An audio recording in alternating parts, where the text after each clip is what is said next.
À luz da declaração de guerra americana ao terrorismo, nós vimos que as guerras são provocadas, em última análise, pelo conflito de ideias, que a guerra começa na mente e as hostilidades eclodem quando as pessoas chegam a diferentes conclusões sobre como viver ou como trabalhar. Também nós vimos a erosão da importância central do conceito da providência divina, até mesmo para a igreja cristã em nossos dias. E eu notei que enquanto a mídia descrevia os eventos do 11 de setembro do ano de 2001, eles usavam palavras diferentes para descrever os problemas daquele dia. Palavras como catástrofe ou calamidade. E uma das palavras que eu ouço, talvez com mais frequência do que qualquer outra, é a palavra tragédia. Mas o que me preocupou um pouco no uso público do vocabulário é que eu continuo ouvindo essa frase de novo, descrevendo esses eventos, e essa é a frase tragédia sem sentido. Agora, de novo, se eu tivesse tempo para fazer uma análise técnica e abrangente dessas duas palavras em conjunto, acho que poderia demonstrar para a satisfação de vocês que a frase tragédia sem sentido é um oxímoron. Porque para que algo seja definido em última análise como trágico, é preciso haver algum padrão de bem para que algo seja considerado trágico. E se as coisas acontecem de uma maneira sem sentido, não pode haver nada que seja realmente uma tragédia ou uma bênção. Seria simplesmente um evento sem sentido. Essa é a palavra tragédia, e ela pressupõe algum tipo de ordem, de propósito no mundo. Mas o que me preocupa aqui é que a ideia de uma tragédia sem sentido representa uma cosmovisão completamente incompatível com o pensamento cristão. Porque pressupõe que algo acontece sem propósito ou sem significado. E se Deus é Deus, e se Deus é um Deus da providência, e se Deus é soberano, então nada acontece que, em última análise, não possua um sentido. Eu me lembro de quando eu estava na faculdade e eu tive que fazer um curso introdutório à biologia no laboratório. Na verdade, era chamado de Biologia dos Cabeças Ocas, porque era o curso de biologia para alunos não especializados em ciências. E eu me lembro, provavelmente a única coisa que eu me lembro dessa aula foi a primeira palestra que o professor deu. Agora, mantenha em mente aí que a Biologia dos Cabeças Ocas era preenchida, em sua maioria, pelos calouros. 99% dos alunos da classe eram calouros. Acontece que eu era um veterano, acontece que eu era graduado, um sênior em filosofia. Eu tive que adiar a realização desse curso porque tive um conflito com o grego no meu primeiro ano. E como foi... Eu já tinha 3 anos de faculdade em investigação filosófica, e o que despertou o meu interesse nessa palestra específica foi que o professor disse: agora, como cientistas explorando o reino da biologia, a única coisa em que nós não estamos interessados é teleologia. Palavra que vem da palavra grega telos, que significa fim, objetivo ou propósito. Agora, uma das grandes buscas da história da filosofia é uma investigação a respeito do significado e do propósito da vida e da existência humana. E não simplesmente da existência humana, mas da existência animal, da existência das flores, da existência das rochas e tudo mais. Isso é o que a filosofia está profundamente interessada, em questões de propósito e significado. E aqui eu entro nesta aula de biologia para calouros, e eles me dizem, desde o início, que as questões de teleologia estão fora dos limites. E o que eu estava ouvindo o professor dizer é que o que você aprenderá a partir de agora, no restante deste curso, não terá sentido. Mas o que o professor estava realmente dizendo é que nós vamos limitar a nossa investigação às questões de como, o que e onde. Mas a única questão que permanece fora dos limites é a questão do porquê. E, no entanto, quando voltamos aos eventos do 11 de setembro de 2001, esta é a questão que arde na mente de todo mundo. Por que isso aconteceu? E particularmente se alguém é um teísta, especialmente um teísta cristão, nós estamos fazendo a pergunta do porquê. A pergunta, como Deus permitiu que isso acontecesse? Nós estamos dizendo, por que Deus isso aconteceu?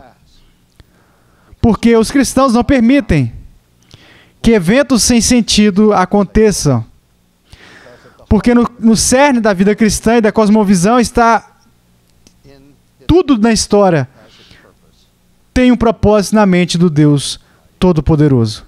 Que Deus é um Deus com propósito. Deus não é caótico. Deus não joga dados, como Albert Einstein observou uma determinada vez. Para tudo existe um propósito, incluindo o que definimos como tragédias. De novo, por que essa tragédia? Bem, uma das coisas que aconteceram nos primeiros dias de reflexão a respeito dos eventos do 11 de setembro foram comentários de alguns pregadores conhecidos, particularmente Jerry Falwell, e com a ajuda de Pat Robertson. Falwell fez a observação de que o motivo da tragédia foi que este foi o julgamento de Deus sobre a América por causa da imoralidade da América, pelo aborto, pela destruição da família humana e outras questões morais dos nossos dias. Isso criou uma tempestade de controvérsias, reações negativas, e até mesmo os comentaristas cristãos foram bastante eloquentes em suas críticas a essa avaliação de Jerry Falwell, a ponto de Falwell, então, retratar publicamente o seu julgamento, o que foi de fato um julgamento precipitado. Agora, deixa eu dizer algo. Se alguém me dissesse, por que isso aconteceu? Qual era o propósito de Deus em tudo isso? A única resposta honesta que eu poderia dar é simplesmente, eu não sei. Eu não consigo ler a mente de Deus. Agora, se você me perguntar, Deus está envolvido? Sim. Porque eu estou comprometido com a doutrina cristã da providência. Eu estou convencido de que Deus estava envolvido neste ato, que foi de acordo com o propósito de Deus. Mas qual é o propósito específico de que Deus estava envolvido aqui? Eu não tenho a mínima ideia. Portanto, eu não devo concluir que o propósito de Deus era enviar julgamento sobre a América. Mas uma das coisas que me perturbou foi a confiança dos comentaristas de que não se tratava de um ato de julgamento. Deixa eu dizer de novo, deixa eu ser muito claro o que eu estou falando aqui. Não sei se foi um ato de julgamento, mas eu não consigo pensar em nada na cosmovisão cristã que exclua a possibilidade de que tenha sido um ato de julgamento. Se entendermos que Deus traz calamidades de tempos em tempos sobre as nações como um ato de julgamento. Mas lutar com esta questão, não apenas daquele mesmo ou daquele dia em particular, mas das tragédias que acontecem às pessoas através dos tempos e todos os dias deste mundo, essa questão está. Por que isso é permitido? E deixa eu voltar a atenção de vocês, pelo menos brevemente, para uma discussão a respeito desse tipo de pergunta que Jesus teve com os seus discípulos no 9º capítulo do Evangelho de João. Nós lemos essas palavras: caminhando Jesus, viu um homem cego de nascença. Agora, deixa eu parar por aqui. Você é mãe, você carrega o seu bebê até ele nascer. Você está animada com a expectativa pelo nascimento dessa criança. Você é pai. E quando a criança nasce, você logo descobre que o bebê é cego. Muito poucas pessoas respondem a isso com alegria. Muito poucas pessoas reagiriam a essa experiência como uma visita da bênção divina. Em suma, os pais, em sua decepção, com toda a probabilidade, veriam este acontecimento, pelo menos para eles e para o filho, como uma tragédia pessoal. E certamente as pessoas estariam inclinadas a fazer a pergunta: por que, Deus, o Senhor deixou isso acontecer? E agora, os discípulos veem uma pessoa que é um adulto crescido já e sabe que essa pessoa nasceu cega e sofreu com essa cegueira total durante muitos e muitos anos. Agora, se algo parecesse sem sentido, seria a experiência do cego de nascença. Então, eles vêm a Jesus e dizem a ele: Mestre, quem pecou, este ou seus pais, para que nascesse cego? Quem pecou? O homem que nasceu cego ou seus pais? Quem pecou? Agora Jesus imediatamente reconhece que a pergunta que é feita a ele comete uma falácia lógica, para a qual nós temos um nome técnico. É chamado da falácia do falso dilema, ou às vezes chamado de ou falácia. Quando a pessoa reduz a possibilidade a duas, e apenas a duas, quando na verdade pode haver mais possibilidades. Agora, existem situações em que as possibilidades podem ser legítimas e racionalmente reduzidas a duas. Ou existe um Deus, ou não existe um Deus. Não há terço quid aí. Não há terceira alternativa. É um ou outro. Você vai morrer ou você não vai morrer. Não pode haver outra alternativa.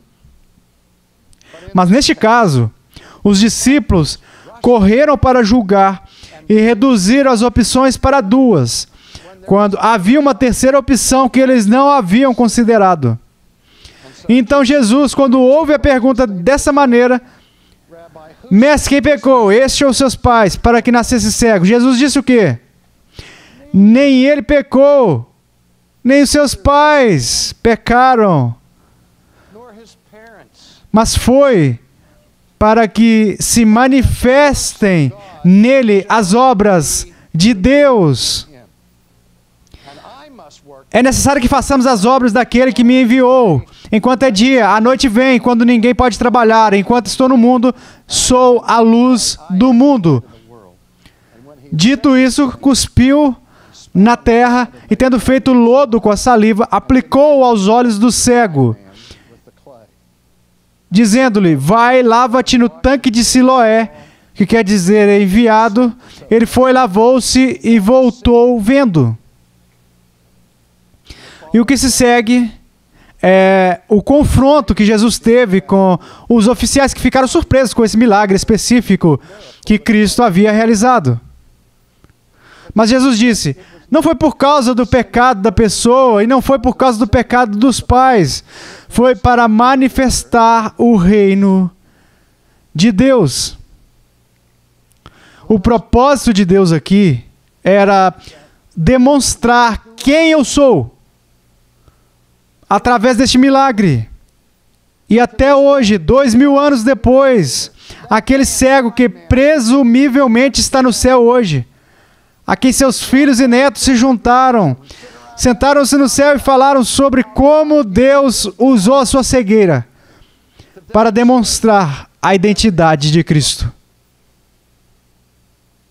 Ele descobriu que a sua condição trágica não era algo sem sentido.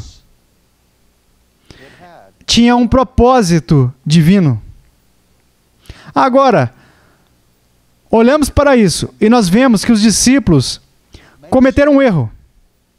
O tipo de erro que Jerry Falwell cometeu. Eles correram para o julgamento e eles presumiram que a única explicação possível para a cegueira de nascença dessa pessoa era o pecado do homem ou o pecado de seus pais.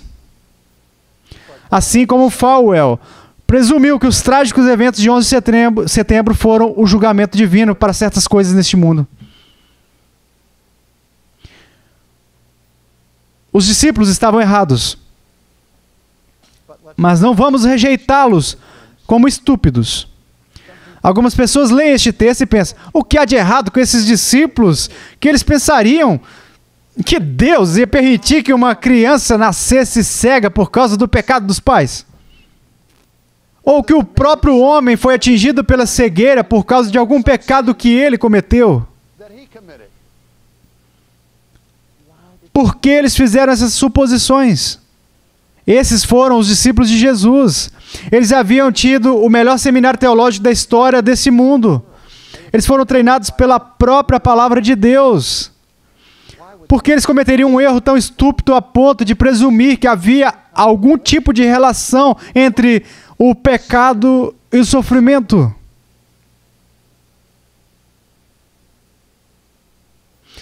Porque eles sabiam a verdade de Deus. Que a razão última da tragédia, a razão última do sofrimento neste mundo é o pecado. Se livre do pecado, você vai se livrar do sofrimento. No céu não há pecado. No céu não há tragédias. No céu não há morte. No céu não há sofrimento algum. Então, os discípulos entenderam que existe uma ligação neste mundo entre o pecado e o sofrimento, entre o mal e a tragédia. Mas eles cometeram o erro de presumir que a causa específica para essa tragédia, em particular, foi um pecado específico de alguma pessoa em particular. Se eles tivessem lido o livro de Jó cuidadosamente, eles teriam conhecido melhor. Se lembrem da miséria de Jó. Como isso é apresentado a nós nessa peça extraordinariamente perspicaz de literatura sapiencial, que começa como um drama que se abre com o primeiro ato e a primeira cena, em que Satanás vem diante de Deus depois de ter caminhado para lá e para cá na terra. E ele começa a zombar de Deus. E ele diz, olha para todas essas pessoas aqui na terra, eles estão me servindo, eu sou o príncipe deste mundo, ninguém está prestando atenção para ti. Deus diz, bem, você considerou o meu servo Jó? Satanás zombou de Deus, começou a rir, ele diz, Jó? Com certeza Jó te serve, por que não? O Senhor colocou uma cerca ao redor dele, o Senhor o tornou o homem mais rico do mundo, tudo o que o Senhor fez foi derramar bênção sobre bênção após bênção sobre ele. Ele sabe onde o seu pão é colocado, com manteiga. Você tira a cerca e me deixa tratar com ele. E você vai ouvir Jó amaldiçoar a Deus. E Deus disse, ok, vai ter com ele. E todo o inferno desaba sobre este homem justo, que perde tudo e é levado à miséria abjeta para se assentar em uma colina cheia de esterco, onde a sua esposa vem até ele e diz, Jó, amaldiçoa o teu Deus e morra, acabe com isso. E tenazmente Jó diz, embora ele me mate, eu irei confiar nele. Mas Jó não sabe porque está passando por toda essa miséria, essa dor e sofrimento implacáveis. E os seus amigos vêm a ele, armados com o conceito da relação entre pecado e sofrimento. Oh, Jó, coitadinho. Eles vêm e dizem, em que pecado secreto você se envolveu, Jó? Você deve ser o pior pecador de todos os tempos, já que você é o pior sofredor de todos os tempos. Deve haver uma equação entre a sua pecaminosidade e a sua culpa. E todo o livro de Jó foi escrito para refutar essa conclusão e essa suposição. Porque o propósito do sofrimento de Jó não tinha absolutamente nada a ver com a sua culpa pessoal. Mas, de novo, até mesmo seus amigos que fizeram essa suposição fizeram porque entendiam que houve épocas na história em que Deus julgava as pessoas e as afligia com dor e sofrimento como uma execução de justiça. Davi, 7 dias em sua face, pano de saco, cinzas, orando para que Deus poupasse a vida do bebê nascido de Batseba, depois que o profeta Natã informou a Davi que Deus tiraria a vida daquela criança em julgamento. E Davi ainda implorou a Deus por uma semana inteira: poupe o bebê. E Deus tirou aquela criança como juízo sobre Davi. Você não pode gastar 10 minutos lendo as escrituras do Antigo Testamento sem ver o Deus de Israel infligindo julgamento sobre as pessoas por causa do pecado. O erro dos discípulos e o erro dos amigos de Jó foi assumir que em todas as situações há uma correlação direta entre o pecado e o juízo. Qual foi o pecado de Paulo que o levou a ter um espinho na carne? Esse espinho foi dado a ele para a sua própria santificação, para manifestar a bondade de Deus, para que Paulo confiasse constantemente na graça divina. A minha graça te basta, Paulo. Existem muitas razões pelas quais Deus visita o seu povo com o que nós chamamos de tragédia, sem ser um juízo direto sobre o pecado, embora às vezes seja. E de novo, o ponto principal deste encontro de Jesus e os seus discípulos não é a pressa para o julgamento, porque este homem nasceu cego. Foi porque ele estava sendo julgado por Deus ou porque seus pais estavam sendo julgados por Deus. Nenhum deles era o caso. É por isso que eu digo, se você me perguntar por que isso aconteceu, a única resposta honesta que posso dar é: eu não sei. Mas eu devo acrescentar isso. O pressuposto fundamental de qualquer pessoa que acredita no Deus do cristianismo e no Deus da providência é que, em última análise, não existem tragédias. Nenhuma tragédia para o povo de Deus. Porque Deus prometeu por si mesmo que todas as coisas que acontecem neste mundo, toda dor, todo sofrimento, todas as tragédias, duram apenas por um momento. E que Deus opera nesses eventos e por meio deles, para que tudo coopere para o bem do seu povo. É por isso que o apóstolo disse: a dor, o sofrimento, a aflição que nós carregamos neste mundo não é digna de ser comparada, não é digna de ser mencionada ao mesmo tempo com a glória e a bem-aventurança que Deus guardou, reservou para o seu povo. A tragédia para o cristão é temporária, nunca permanente.